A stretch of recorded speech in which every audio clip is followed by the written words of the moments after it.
Hey everyone, just a quick admin item before we get into today's episode.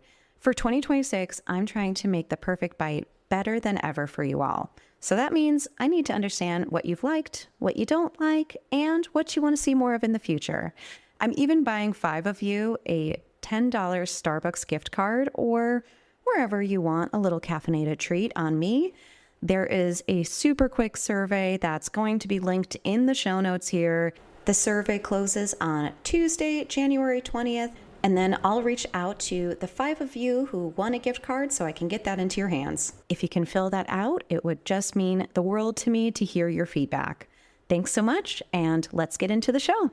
I have this interest in just setting the scene or in surprising and delighting people with what they come to at the table. I'm always thinking about who is this person? What is the story I'm telling? And all of those things are what I'm trying to distill in my pieces when I'm telling that story. And I do think that standard affair does that, because I think that standardizes something. It makes it regular. It's creating standards. And I also think affair too, almost, it's like fete. It's like a little bit of a party. There's something a little special about it.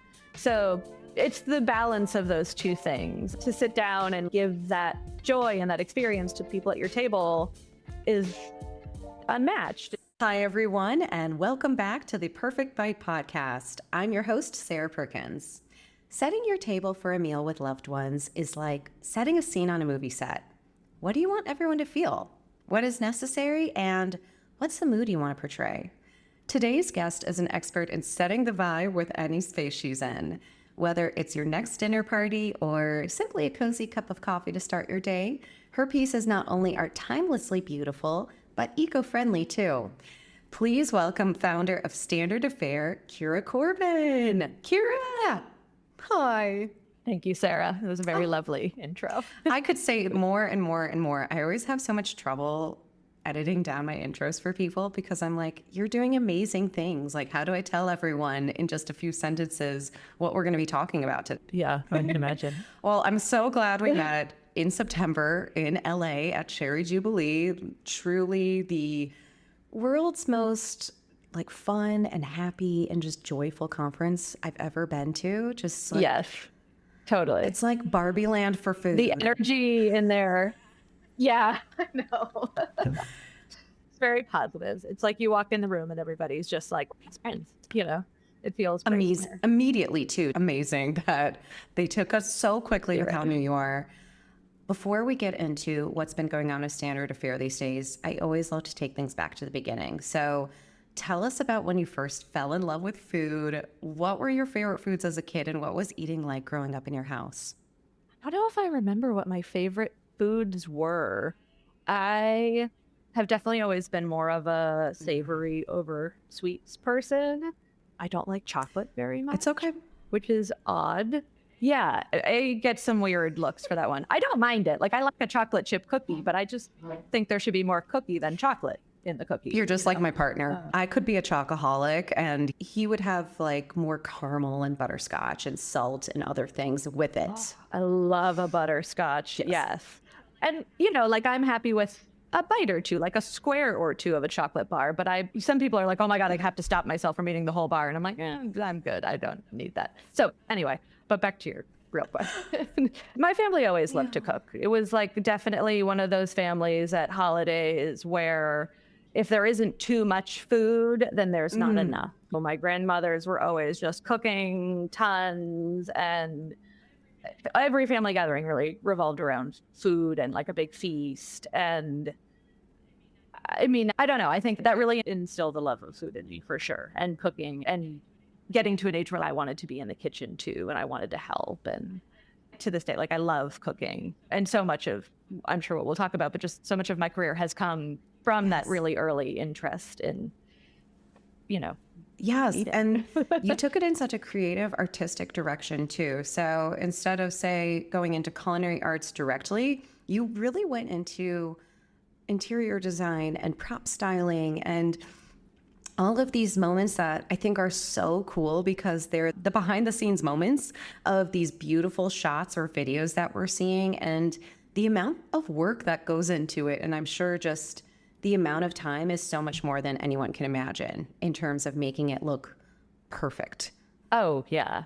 The production is a whole thing. Everybody just sees a final image, but there's hours of sweat and schlep, and it's not really a glamorous job. But yeah, it takes a lot to put all of that together. Definitely. Do you Yeah. think like, so when you were growing up and you're talking about how I always love to host that way too, is like the more food, the better, because then I'm not going to worry that anyone's going to go hungry. Yeah, like worst Right. nightmare, right? Like, oh, I ran out of food. Like that cannot For happen. real. Then we go into that whole rabbit hole issue of food waste, which I've been meeting some amazing people lately who are actually helping from that perspective. So luckily, like hopefully we'll be in a world one day when you host an event and then you're like, oh, great, I'll just have this nonprofit help me make sure it gets to people who need it, instead of feeling like, oh no, I got to make leftovers out of everything. Or luckily I can compost in our case now. But when I lived here in Chicago, where I am this week, like figuring out how to compost in the city was so difficult. So that's my rabbit hole this week. So your family growing up, were they also folks who liked to set the scene when it came to meals? Were there any fancy place settings? Was it more like, say, my family, where it's buffet style, you go through in a big line and you chow down and then you help clean up? You know, the table was always set. And to this day, I do prefer that style of service as opposed to a buffet line. I really think that just seeing all the food on the table is part of feeling the abundance. We kind of eat with our eyes. So seeing all that in front of you and passing all the plates, you're literally sharing by passing it around the table. I think that's a really lovely experience. And we always ate that way, everything put on the table. The table would be set for the holidays. There was intention. It wasn't very fancy or very formal. We were definitely a casual family. But pretty early on, I don't know exactly what age, but maybe when I was 12 or 13, I started taking over setting the table just because I thought it was so fun. But I would do like the weirdest stuff, like I would be like, I'm going to put the forks up here and put them sideways. And like every holiday was a new odd experiment in arranging a table. And I don't really do it that way anymore. But I definitely look back and think like, oh yeah, like I have had this interest in just in setting the scene or in sort of surprising and delighting people with what they come to at the table. I love that you put it that way. I love how your origin story was like, let's take this fork and turn it on its head, instead of the so strict, like this goes here, this goes here, this goes here, Yeah. I didn't get into it from that formal dining perspective of, right, we have to have, 5 different spoons and this is what course they all correspond to. I didn't come into it from the rules, from the pre-established structure. I also wasn't really exposed to that as a kid. So I don't even know if I really knew that was a thing until much later in life. And that's kind of nice, because then you get to make things up as you go instead of being told like, oh no, even when it was just fork, knife, and spoon, like you could tell when it's out of place. So I want to hear more about your career journey. What made you really want to work in this table shoot, interior and prop styling spaces? Where do you think, past 12, 13 years old, that you recognized this is something I can actually do to be part of this beautiful element of media that we see? Even though media looks a little different these days, it's still so important as you are setting the scene. Well, I knew at like 12 that I really wanted to make the pretty pictures for magazines. But at that time, I was really interested in fashion. And, I had obviously, like I said, like a real upbringing around food and an enthusiasm for cooking and food, but I didn't actually think that was going to be my path at that time. I wanted to go work for fashion magazines. And when I got out of college, I did. Like I interned at Glamour magazine was my first internship. And that's where I started to see how it's all really done, what different editors' roles are. And, and I was just going for the photo shoots. I'm like, who does the shoots? How do I get on a shoot? How do I be a part of that? And that was thrilling. And at Glamour, got to assist the sittings editor on a whole bunch of different celebrity shoots. And I was newly in New York, and it was really just thrilling. Like I was really making my dreams come true. Like I had found the place. And then I got a job because interning is great, but like at a certain point you have to make money too, because New York is the place to live. Yeah. Yeah. And I got a job at Guilt Group. Yes. I'm not sure if you remember that. Oh my gosh, I company. loved them. It was such a cool experience because know. I was on also the lifestyle magazine side of things here in Chicago. So your whole story, I'm like, yes, as millennial women, we were like, being a magazine editor is the ultimate job you can get. And then you're like, you make $30,000. Well, did you read Jane magazine? I remember Jane. Do you remember that remember one? Jane. Oh my God, I was obsessed with Jane. Like obsessed with Jane. Like I just wanted to be that editor-in-chief someday, you know? But I think I was not trying to be a writer. I wasn't trying to really do that. Like I wanted to make the pictures. I wanted to do the visuals. I wanted to be in the pictures. And so Guilt was great because I got a job there on the styling team. All we did was take pictures all day long. And they, at some point, started a food website called Guilt Taste. Oh, yes. And that's right. And that was a really different type of product, right? Everything else had been like men's, women's, kids, handbag, shoes, it was all sort of in the fashion or maybe home space. And food is a really different beast. And nobody on the styling team, which were all people with fashion backgrounds, was interested in being on those shoots. And that was the first time where my love and interest in photography and making the pictures and cooking and food clicked and came together because I wanted to be on those shoots. They're like, who wants to be on it? And everybody in the room was kind of like, don't look at me. But I'm over here like, check it out. And that opened a whole new world for me. Once I was on those shoots, once I saw, the food stylist and all that come together, I just loved it. And so I ended up quitting Guilt and going freelance and assisting for a while and then doing that. So it's like I didn't expect that to be the path. I didn't expect to go into a food adjacent industry, but it made sense. It brought a lot of things together for me. Definitely. And were you finding that with the food styling, were you more interested in those tips and tricks you hear about where it's like, the ice cream is actually mashed potatoes, or here's how you make something look perfect so that it stand up to the light and the time that you're doing it? Were you starting to find yourself being like, but wait a second, what about the props around the food itself? Well, I always did the props. So I came into it from the propping perspective, and that was the thing that I was interested in. And when I left, I assisted prop stylists, and then I started to get my own jobs. I got a few cookbooks. One of my first jobs was Mark Forgione's cookbook. Wow. Which was wonderful. He's wonderful. I worked with Evan Sung on that, who is a friend to this day. So, I got these few really great opportunities, and then that kind of launched me into being on my own. I have always loved stuff, I think.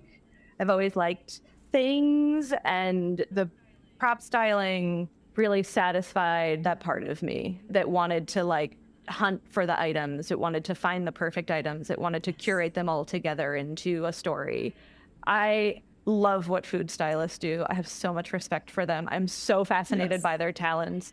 I never wanted to cook for a living. This may not be true, but I really felt like I really enjoyed cooking at home. It was a way for me after work to go home and decompress. And I thought it would ruin a hobby. You know what I mean? Yes. I have felt that way. And this was already really with writing. Sometimes I'm like, I can't write for fun. I'm already thinking of words anymore all day. Yeah, totally. Prop styling is also hard work. Cooking is hard work in a different way. And what's that thing about a career? I'm sure there's a perfect quote out there somewhere, but I think it's the career that's right for you doesn't feel like work. It feels like play.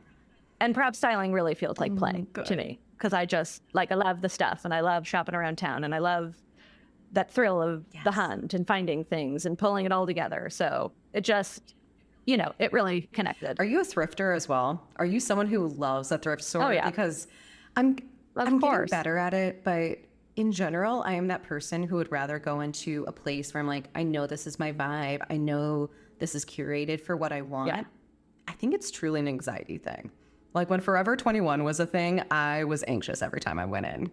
But some people like you, Yeah, too many Right, options. they love the hunt. They love like what you can find. And now I'm starting to fall in love with vintage more because I'm like, it's okay. There's no pressure. Just see what happens here. Unless there is pressure. Like if you're like, I gotta go to a wedding True. tomorrow and I need to find something to wear, then it's tough, right? And so same for me, if I have a job where like I need to get all these things and I only have a day to do it, hunting around town at thrift shops to see if I get lucky and potentially find the thing is Scary. not, yeah, it's like, it's not going to work. So there are a lot of times that I'll go to like a vintage reseller, you know, who I know has already kind of done the Yes. hard work, right? They already scoured the places or the estate sales, or they've curated a tighter selection.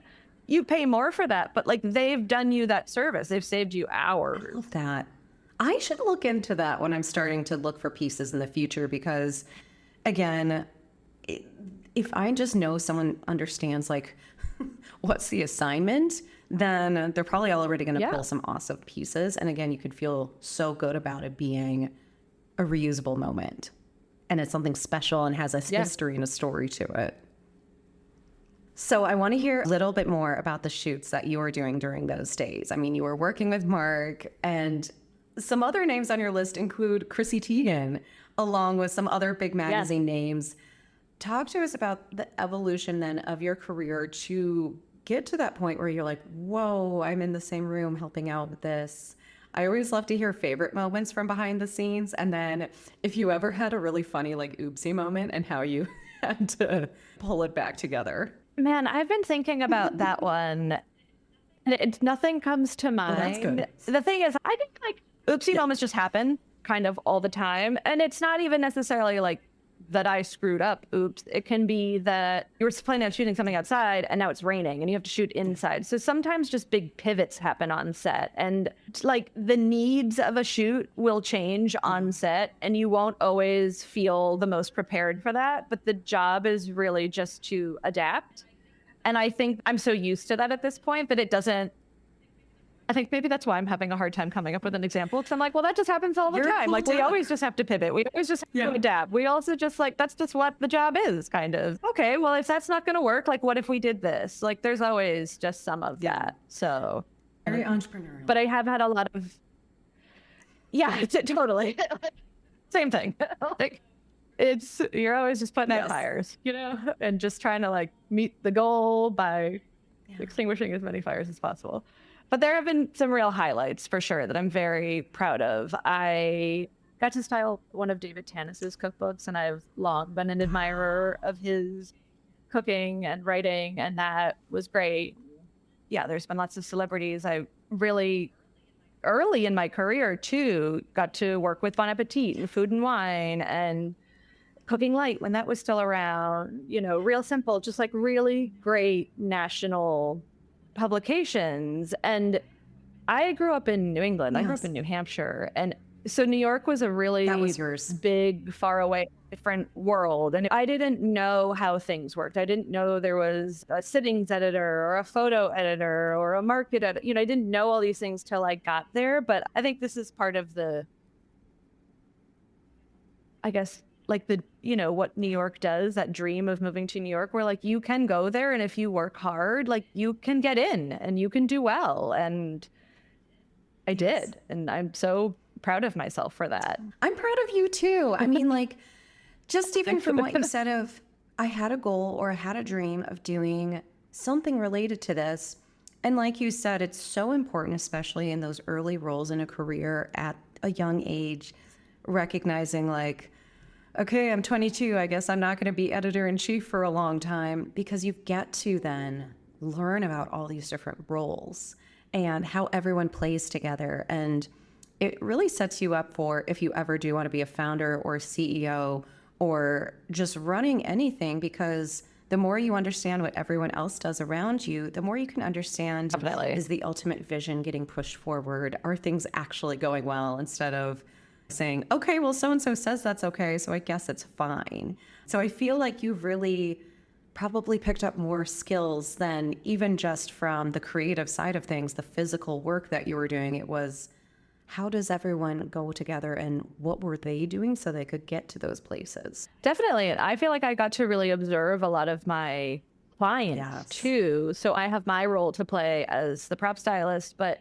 seeing how my clients are planning out their years or what their marketing strategies are, what they're trying to achieve. Like, I think I've also gotten to be a fly on the wall in so many ways for so many different types of businesses. And that's been really interesting because I've worked with chefs and seen, and not that I know every detail of how a restaurant works, but you start to get a little bit of a preview of those structures and then publications and then all types of different commercial companies. So I wouldn't say I'm real deep in knowledge on any of those things, but like definitely lots of tidbits of all of those things, which has been really like a byproduct, something I didn't expect from just working on photo shoots. And I think it's nice because you just get to be a sponge and you love one thing, you're pushing towards it, but then you had those generalist aspects that I'm sure are really coming into play these days for you.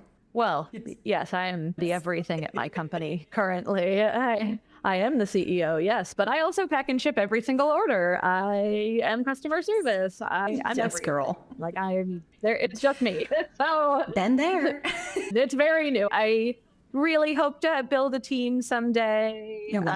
You will. But right now we're just establishing. Let's talk about that more. I can't believe Standard Affair is only about 6 months old because it does just seem like it's taken off.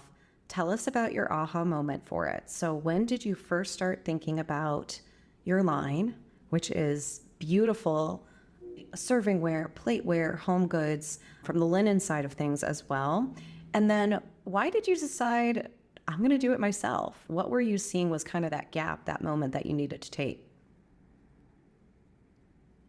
Like, this is like a big answer. I have so much to say about. I'm listening. So there was sort of an aha moment, but I think I have to like give you the context to frame that aha moment. And so I've been a prop stylist for a long time. I started in food, like we said, did a lot of cookbooks and food publications and media. And that was when I was living in New York. I moved to Portland, Oregon about 10 years ago. And my work already in New York had started growing into sort of a more lifestyle perspective on things. Because when I even prep for food, it's not just, oh, this is a nice plate. I'm always thinking about, who is this person? What is the story I'm telling? How do these props talk about the greater lifestyle? I think, what does this person wear? What do they do? What is their personality like? And all of those things are what I'm trying to distill in my pieces when I'm telling that story. That's how you have to select for certain characteristics. Yes. So it was really natural for me to want to start moving into like, I want to do dining rooms and I want to do bigger expressions. And moving to the West Coast just really, for whatever reason, I think there is a lot more lifestyle work out here. Interesting. I started working in LA, a lot moving out here. There's a lot more lifestyle and celebrity and interiors. And that was great for me because I was really pushing and growing into those more well-rounded expressions. And so I've had an amazing styling career. I'm really proud of my styling, and I've been styling for about 15 years at this point. After about 10 years, I definitely started to feel like I can do this in my sleep. Like, I love this. This is who I am. I really see myself as a stylist. Like, I personally identify as a stylist. I think beyond a career, it's like kind of part of my personality, but also it's not as challenging or as thrilling anymore. Photo shoots are like old hat for me. That's what I do, like they're great. I'm grateful for them. But I think as creatives, it's really important to keep growing and to keep being challenged. So about 5 years ago, I really started to be like, what's next? Like, how am I going to grow? What's my next challenge? I'm ready for more. How does this evolve? And so I opened a shop actually in Portland. Yes, I had a shop very briefly. It was a small home decor shop. I sold lots of handmade ceramics, as you might imagine, for the table. And then lots of like decorative home things. There were candles and throw blankets and all of the things that I source and curate for my photo shoots. I really wanted to bring that to real people to use, because creating a photo is this wonderful, beautiful moment. And I do think that photos can bring a lot of joy. But I am the person who, everywhere I travel, I'm always hunting and I'm always shopping and I'm always collecting. And so I would go to Portugal, for example, and find an amazing ceramicist who hand makes these porcelain mugs, and I'd bring them back and I'd use them for photo shoots. But I just was like, people need to have these, They need to people know. need to they need to not just sit on a shelf, because I have a huge prep collection, right? So shelves of things. And so they don't just sit on a shelf and wait for their beauty moment and they get packed up. Those photo shoot moments, you have no idea how many times on set, the clients will be in the other room on their computers doing whatever they got to do while we set up, and we'll get everything set up and then say, hey, come in, we're ready for feedback now. And so many times I just be like, oh my God, I can't believe how you've transformed it. Oh my, could you do this for me? I just want to live in this space. And I loved that. I loved hearing that. That was such the ultimate compliment I think that you could receive. But it also, I was like, I want you to have this in your home. I felt like there was almost a little bit of a missing link there. And so that was why I started my shop, because I wanted to bring all the good stuff to real people. I have been a professional shopper for 10 years at that point, right? And I know how many great things are out there, and I just want to bring them to you. Yes. And the day I launched my shop was the day we went into lockdown in COVID. You are number 1 millionth person who tells me I started a business the month March 2020, and I'm like, oh gosh. What? You don't start it that month either. A business takes a long time to plan before and build and set up before you can actually launch. So I had been working on it for a year. And I was like, okay, that's my launch date. And then the world shut down, which that's tricky for a brand new retail operation. So it was a weird first year in business. The shop overall, it did okay, and it was growing. And I think there was a lot of potential there, but it wasn't checking a lot of the boxes for me. I was really creatively fulfilled by it, but I also had kids during the pandemic. So I had a really young family, and retail is largely a weekends and holidays business. And there were certain things about it that were great, and there were certain things about it that just weren't working for me. And that was I had this aha moment where I said, you're a writer. Have you ever heard the saying, you have to kill your darling? No. Wait, tell me more. So this writer I know, sorry, I was halfway through a sentence and I'm like, ooh, cliffhanger, pause. I'm going to tell you something else. So this writer that I know told me about this phrase, and she thinks about it often. It's, she almost just uses it in life. And the idea is you write this one perfect sentence, but it's so poetic and it's so wonderful that you're trying to write all the paragraphs around it. And it's just hard to make them all fit and work together. And really what you need to do is get rid of that sentence so that everything else can work together better. I can see that for sure, where you're like, I'm a genius. And then you're like, no, I'm not, because I can't write anything else.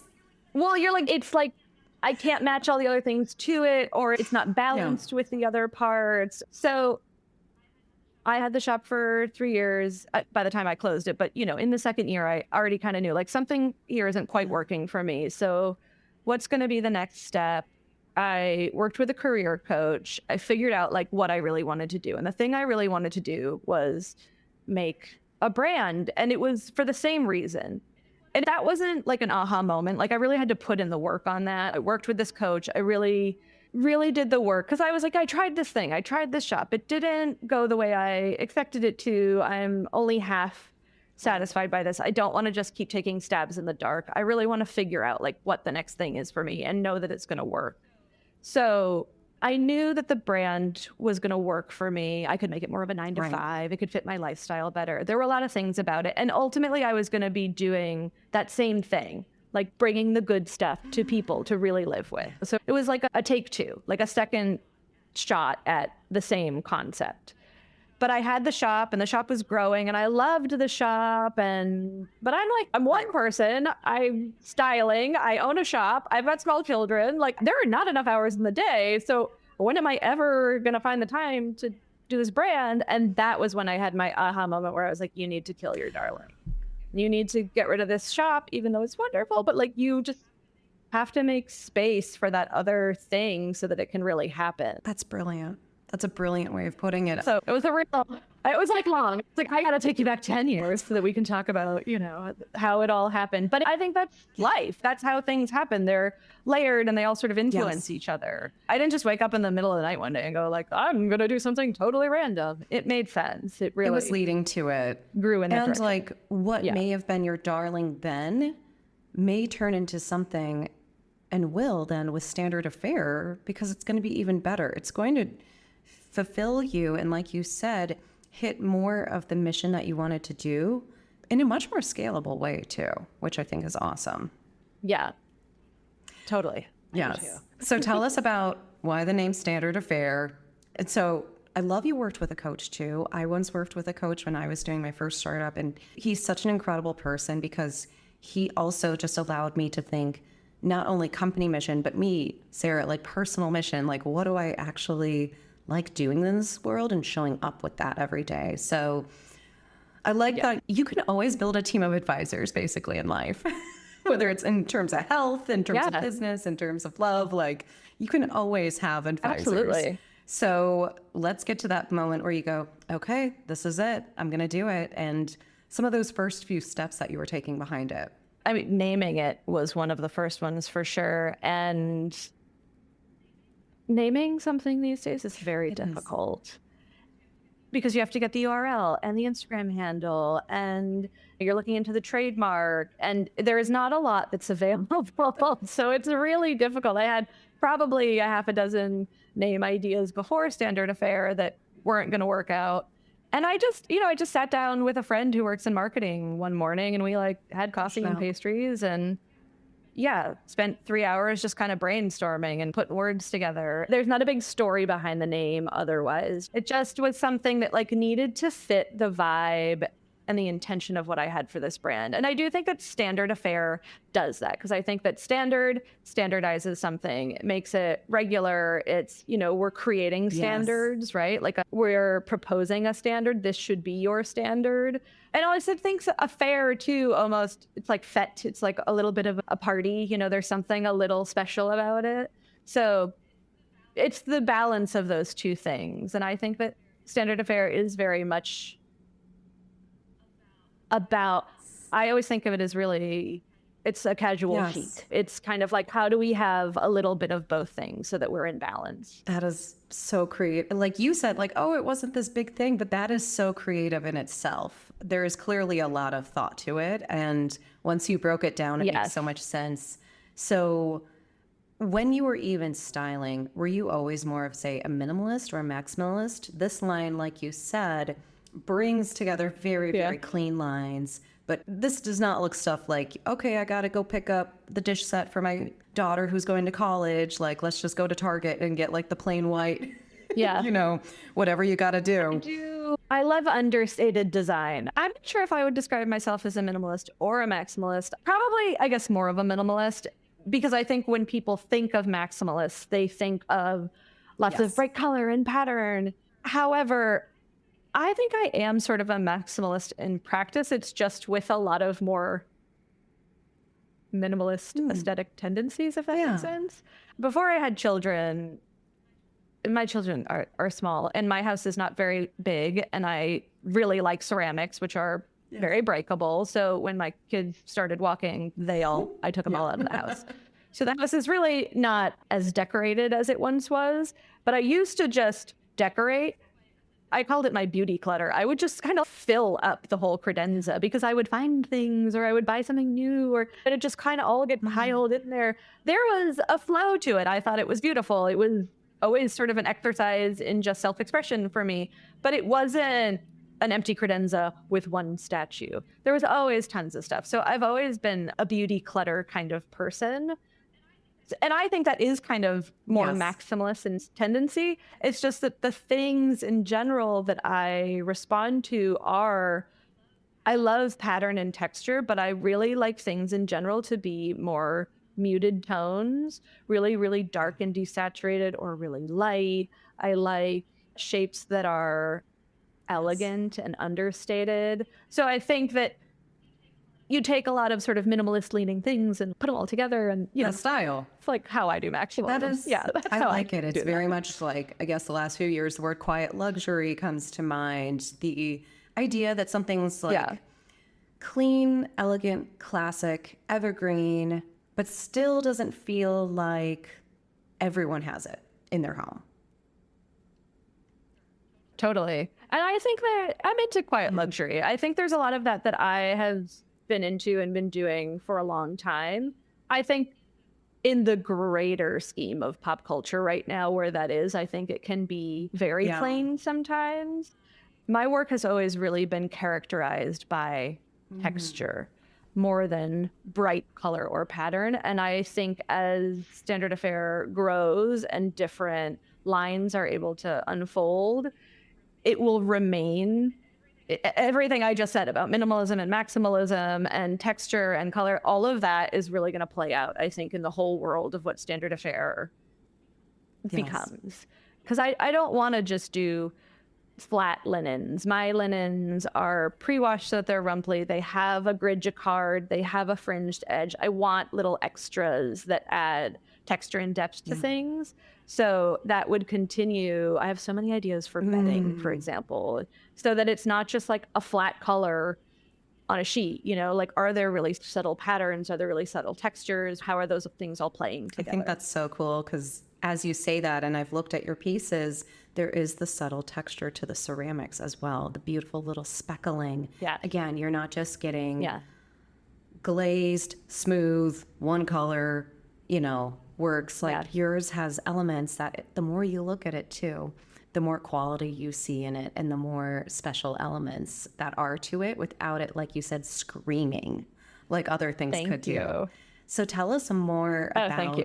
That's great. That's exactly the intention. I'm so glad. I'm so glad. Hearing people repeat back to me with words what I have put out into the world visually, it's affirming because I'm like, they get it. They see it. You know, they see what my intention is. You hit it spot on. Tell us then about the design process. Are you someone who's ever done clay work yourself? Because like I've never thrown a pot, and I know like I am someone who I'm like, I can put an outfit together. I always know what I want things to look like, but I don't know if I technically have like the skills to bring design together that well. So like, honestly, things with my hands, I'm like, I'm a terrible artist. I'm terrible at painting. I'd probably be terrible at like making something like actually clean and normal looking. Like it would be like the show Nailed It, but artistry work for me. Like anything takes practice. Like you can get good at anything if you put enough work into it. I really think that's true. I have done ceramics classes before. I enjoyed them. I have been passionate about ceramics for so long. You know, as a prop stylist working especially in food, touched so many ceramics, have been exposed to so many, have sourced so many, have collected so many. I love them. So making them seemed like a really natural thing for me to want to explore. And I did classes. I was not skilled at the wheel. Had I tried harder, I think I could have gotten there, but I didn't find the focus for it. I'm in awe of people who hand make all of their ceramics. And I used to sell a lot of handmade ceramics at my store, and there's so much beauty in that. They're so soulful. So I've dabbled in it. Like I've tried it. I'm not doing that on a continued basis. Like you said, just enough knowledge to be dangerous. Yeah, I did enough to really understand the process. I understand firing. I understand some basic concepts, and I know enough to really respect it, you know? Yeah. So how did you decide on those first few products that you've put into the world? So you've got plateware, you've got some mugs, you have some beautiful linens in terms of a tablecloth. Why did you decide these pieces first? And also, how did you find your manufacturing partner in Portugal? I just wanted to start with the essentials.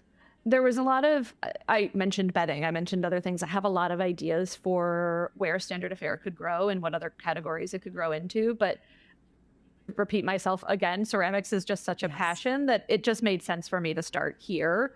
So when starting with a dinnerware collection, I felt like I really needed to check the boxes of the foundations first before going into, like I can't wait to make a teapot and a teacup. And there are other ideas that I have that I hope to explore down the line.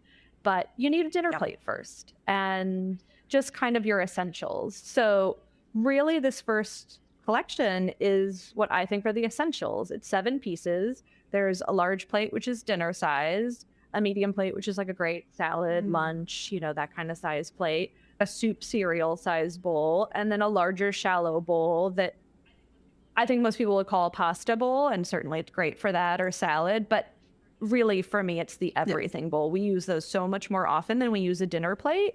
Same. Rice, curry, braises, and the bowl is designed low enough and wide enough that if you do a braise, that meat will be soft. You still might want to get in there with a fork and a knife, but you can. There's enough room for you to comfortably cut, And I think that is a shape that is gaining popularity in recent years, but has never been considered a standard. And I really think that's a standard. I really think everybody should have that shape because it is, like I say, so versatile. The blade, as they're calling it. The bowl plate, the blade.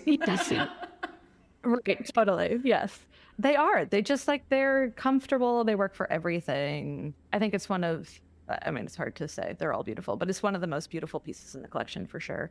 And then, of course, you need a mug, a serving bowl, a big salad bowl, which also I use all the time for mixing. Those I think are really multi-purpose in a kitchen. Use it for mixing, but also for serving. It kind of can do everything.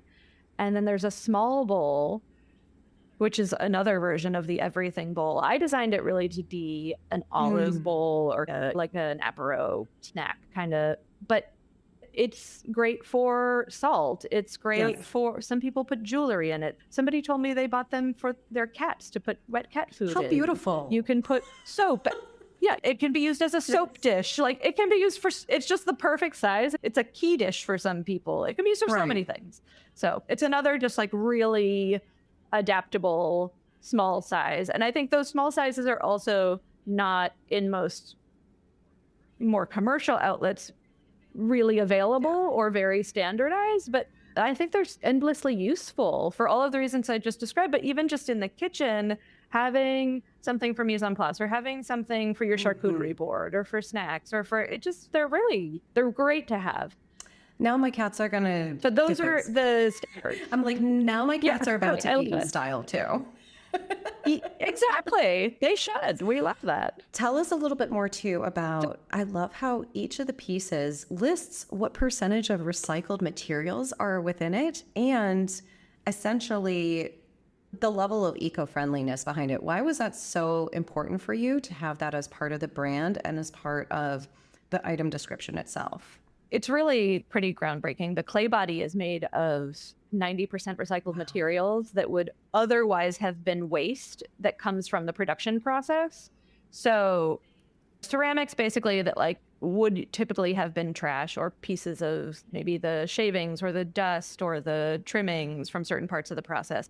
They're able to take all of that and grind it back up and put it back into the clay, which is truly a new technology that is, it eliminates so much waste from a landfill. It's incredible. Wow. And I'm not trying to make an eco company. That's not the first thing about the company that I want people to think of the company as, I guess. I think that I just want to make really, really beautiful, durable, long-lasting objects that will make you happy for a very long time, that will make your life better. But I think it's important to be responsible in how we create anything in the world these days. So it's not, for me, a marketing ploy. I'm not trying to create something that's an eco-friendly brand so that people who are into eco-friendly can come buy an eco-friendly thing. It's just, no, I want to make something really beautiful, but we've got to make it the right way because everything we do has an impact in this world. Also, as in a greater sense, the way we spend our money is voting. Yes. Agreed. Especially in a really capitalist society, the things we put our money into are who we give our power to. So we have to support our values through our money, which is why I love shopping at the farmer's market. Why I make certain choices about the way I live or the things I buy. And nobody's perfect. I buy things on Amazon every once in a while. There's a mix. Yep. We are multi-layered. There's life happening. But I do think that even if we can't be perfect, which I really don't think anybody can, we have to be considerate. And I think that there's a responsibility that comes with creating a product where you have to think about how is this affecting the people who are making it, or what it's being made out of, or the resources that go into it. So it was really important for me to make my products in a way that I at least felt was really driving towards sustainability. You've made me emotional. Just for that reason. Oh my gosh. I mean, because how you answered that. You know, it's just, I think we have a responsibility to think about the impact of what we're creating. And I think how that is such a part of your brand in a way that, like you said, is considerate, thoughtful, not ploy. And like you said, when you are bringing something into the home, I am someone for many years now, I like almost get joy from donating and clearing things out and focusing on what do we really need? What do we really love? The Marie Kondo way of, does this bring me joy? And with your pieces being used at the table, focusing on what's not wasteful and what's purposeful has been so much a part of our conversation today. You want pieces that can last a lifetime, and it's not because they're made out of something radioactive and you just can't get rid of them. Totally. But you did it in a way that's so natural. And again, the solar powered facility was cool for me to read about. And I am one of those people, like you said, where certain brands, like maybe I used to go to them in the past, but if they don't match my values these days, then I purposely vote with my wallet. And that's how you hit people the hardest too. So I'm excited for people to start putting their money behind your mission and your values, because I think they're shared with a huge market for sure. Let's talk about that market. So again, yes, you have a site where you can buy these gorgeous products. This is consumer focused, but I did want to ask you, like, are you starting to build partnerships with restaurants or restaurant groups so that as you're actually dining out, you're on standard of fare plateware? Yes, I can't wait to be in a restaurant. It has not happened yet, but I feel like we're getting close. Yeah, 100%. I mean, it's only been 6 months, and I feel like in the past 6 months, I've met so many wonderful people and made so many amazing connections. And something I say really often is I think I'm really in a phase of planting lots of seeds. And seeds don't sprout overnight. You don't have a flower tomorrow.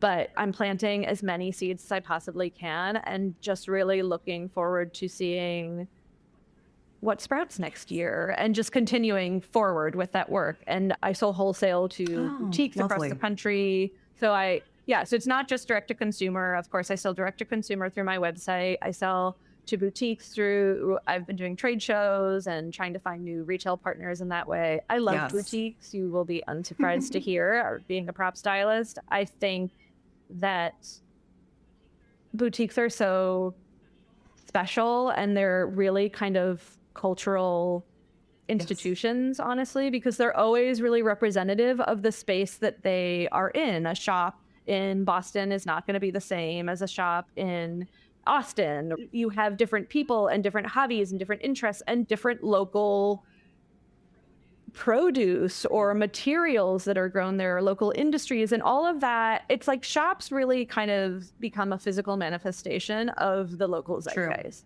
And I think they also become community hubs and places where people can come together. And so I love local shops, and I love partnering with them. And when they buy from my collection to sell in their shop, I always feel really uplifted and just so happy to kind of become a part of their community. Yes, can't wait to be in restaurants. I really think that standard of fare will be, I think some chefs could do some really beautiful and amazing things with my dishes, and really look forward to hopefully having some of those partnerships. So there's a lot of different avenues. It's definitely not locked into like one avenue of sales or of trying to find the customer. I think there could be lots of different customers. I can't wait to see what 2026 brings for you, because I agree, like, again, it's the new standard that we're putting in place here. And I'm just so excited for you. So I'm having so much fun talking to you. So before we get to the world's best and hardest question, let's talk a little bit about trends in setting the scene for dinner parties at home. I want to hear, what do you really love that's happening in terms of table settings. Everyone's leaning into how fancy they can make their dinner parties these days. And what do you think needs to go? Oh, hot takes. Well, here's my hot take. It gives people something to get upset about. I'm a huge fan of just like piles of stuff in the middle of your table, like piles of gourds or vegetables or fruits. I do think it can be really beautiful when it's done in a way that is actually interactive and purposeful. So, for example, I attended a party where the table was a whole landscape of fruits and vegetables, but it was all snacks. It was all things you could eat, right? So the idea is that you like pick off those grapes and eat them. But when it's like, I'm just putting a whole bunch of pumpkins or gourds Tomatoes or fruits here, I bought, and they're just lining the table, but like, don't touch them. That's not what we're eating. That's not for eating. I always am kind of like, but then what happens to us afterwards? Like, is it just going in the compost? Or is that it? Like, it was just supposed to be pretty, and it doesn't connect for me. I'm kind of like, but why? So it's decorative, that's nice, but it's decorative without like a Purpose. without a soul, without a real, like if it could be decorative, like I said, and interactive or decorative, and then I think it's really different. But I prefer, of course, like I mentioned very early on, to like really just fill that space with the meal, with serving platters, like with your collection of ceramics filled with all the food. I think flowers are great. I think candles are great. There are other things that you can add decoratively that really set a mood and make it feel special. In general, I love that people are setting a table more and wanting it to feel special. I think that's like this desire for connection, right? A desire to be with other people, a desire to give to them. That's hospitality. Hospitality is a perfect example of where giving feels like receiving as well. Where when the more you give, the more like satisfied you feel by having given, right? It might take you a couple days to prepare a really large meal. Thanksgiving is not uncommon to, for example, start preparing a couple days out, right? But to sit down and give that joy and that experience to people at your table is unmatched. It feels wonderful. Same. So like, that's a great trend. Even if it's just a Friday night dinner party, it doesn't need to be always like a huge holiday. And I think it's really wonderful that people are investing in connecting with each other in that way. And I also think it really is a reflection of what we're all feeling these days in that sort of like post-COVID, very algorithm heavy world. We want like real connection. Yeah, a lot of intentionality, and that fits you so well too. Yeah. I'm all about a dinner party. Do you have any other tips and tricks for people? So as they're laying out a table, whether it's more casual, whether it's a big event like Thanksgiving, you said, is there anything that you like to lead into so that people can feel like they put together the perfect hosting moment? I keep it simple, to be honest. I always lean towards understatement. You know that Chanel quote where she said you have to take something off every time you leave the house? I feel like you can do that with the table a little bit. I think it can be a few well-chosen things. And really, I think that's just maybe some flowers, and they don't need to be crazy expensive, exotic, out of season flowers. It can be something very simple. It can be all one flower from the bodega on the corner, or it can be something from your yard. I think lighting is really important. So no overheads. Don't do that. That nobody likes that. It doesn't make anybody look good. Let's dim those lights. Let's keep them very warm. Light lots of candles. And, it's about being together and the food and hosting and making people feel welcome. 100%. I love that. I think the table can be understated and elegant and be everything it needs to be. Excellent. I know you're 6 months in, but what are you most proud of so far? And I love that we are going to be talking beginning of the year here as the episode comes out. How do you want to continue to grow? What do you think is really next in the journey? First of all, I'm really proud of, I can't choose a thing, like of this, of doing this, of everything, it's a huge change for me. And it's a big risk, honestly, in a lot of ways. And it's a challenge. I'm learning a lot. I'm growing a lot. But I'm doing it. I feel proud of myself for being brave and for jumping. And I'm really proud of what I created as well. I've gotten so much amazing feedback in the last 6 months. everybody who says it, sees it, has something amazing to say about it. I've gotten press coverage already by Architectural Digest and Domino and The Strategist, and just we've had a really great reception, which feels really affirming and really encourages me to keep moving forward, because it is challenging still. Like, there are still definitely difficult points. I'm doing all of this myself. I'm only one person. I'm still styling. You know, my biggest goal for now is to get it out there so that enough people can know about it, that it can really become a self-sustaining business. I don't have any investors.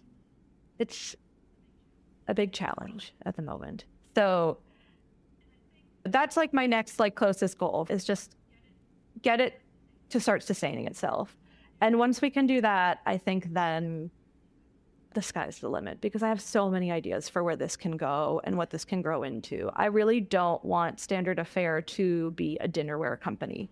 I want it to be a homewares company. I want it to be a lifestyle company. I want it to be about how we live and how things support our lives. I want to go into all kinds of different categories. I really have a really big vision for just what life could look like.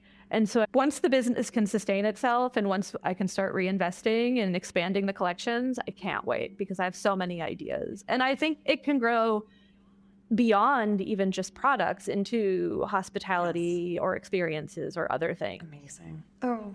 So there's a lot.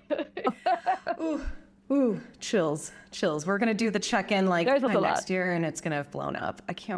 I hope so. Yeah. Yes. Great.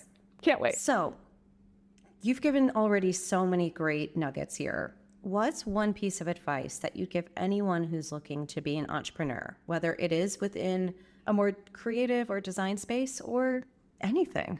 I think number one thing is to be persistent.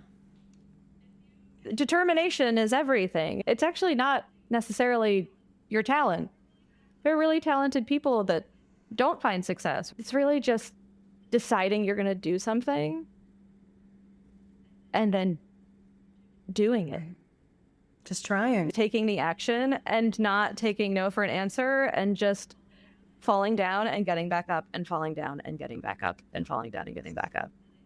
And I think that achieving any dream just takes that amount of persistence. So do all the things, like read all the books, get a coach if you feel like that could help you, network. I mean, do all the things that anybody should do. If I had to like kind of nail the one piece of advice that I think could like really, is that you have to be persistent. You have to expect to fail a lot of times. It's not going to be easy. Yeah. If it were easy, like everybody would have already done it. It's very true. So always glad to hear that. Thank you. So Kira, here we are. Yes. My gosh. So a little reminder for everyone. This is called The Perfect Bite because it's a perfect bite of all the folks that really bring together the food, bev, hospitality industries that we all enjoy so much. But it's also because we each have our own perfect bite. So memories and recipes, moments with food that make us smile that you'll never forget. So Kira, what is your perfect bite? Oh my God, this one I've actually been thinking about since we met at Cherry Bomb. And I feel like this is such an easy question to overcomplicate, because is it like the one in my whole life that was, you know, from, so then I have to choose the one from my childhood or my grandmother's this, or is it the last meal I'd eat before I die? Or I feel like, you know, it could turn into such a big question. It's very philosophical. But yes, but what I'm going to say is I'm just going to keep it to my perfect bite changes on the season. There might be a perfect bite for sort of like a number of months, and then you're into something else, yes. Right? Got a new favorite. My perfect bite right now is the first bite of chocolate cream pie from Loretta Jean's Bakery here in Portland, Oregon. Oh, wow, I love a chocolate cream. It's really good. And I kind of like dream about that pie. And whenever I'm in that neighborhood, It calls to you. so hard to avoid going there. Right now, that's like the bite I dream about. That's the one I've been like really into. Chocolate cream pie just has, okay, I always like to, people don't. I'm a chocolate person. So Doesn't that tell you Telling something? you something is like, Well, it's like kind of salty and it's really balanced chocolate and there's a mound of whipped cream on it and just the crust is handmade and like, yeah, it's really I good. think chocolate pie is my dad's favorite pie, actually. Like, there's just something, Mine too. you know, I always love to analyze people's answers sometimes these days. And I think it fits you because it is something that feels like the best of the best of something that's so simple, but you'll go back to it over and over again and not get tired of it. And that there's special. Also, it's the first bite because by mid pie, like I can't finish a whole slice on my own. It's too much. It's a slice to share. But like that first bite is, oh my God. And then the second bite, you're like, oh. And then you start to get saturated. So like then it starts to wear off. But there's magic in the first bite. Yes. Kira, this has been so fun. And thank you again for just how you approach your work, everything you're doing. Can you let listeners know where to find you? So the Standard Affairs site, your social accounts, any venues and partners we need to know you about so that they can start living better here. Yes, absolutely. Thank you. Standard Affair is at standardaffair.com and at Standard Affair on Instagram. My website is similar. It's kiracorbin.com and my Instagram is at Kira Corbin. We're in some retailers across the country and online, so look us up. Thank you again so much for joining me, taking the time. Just such a joy, truly. Thank you, Sarah. I really appreciate it. It's been lovely. And everyone, thank you so much for listening in. This was Kira Corbin's Perfect Bite. Thanks for tuning in to The Perfect Bite today. You can listen to future episodes on Apple Podcasts, Spotify, and anywhere else you listen to podcasts. Thanks in advance for subscribing, rating, and reviewing. You can follow The Perfect Bite on social media at Perfect Bite Pod. Now go get something good to eat.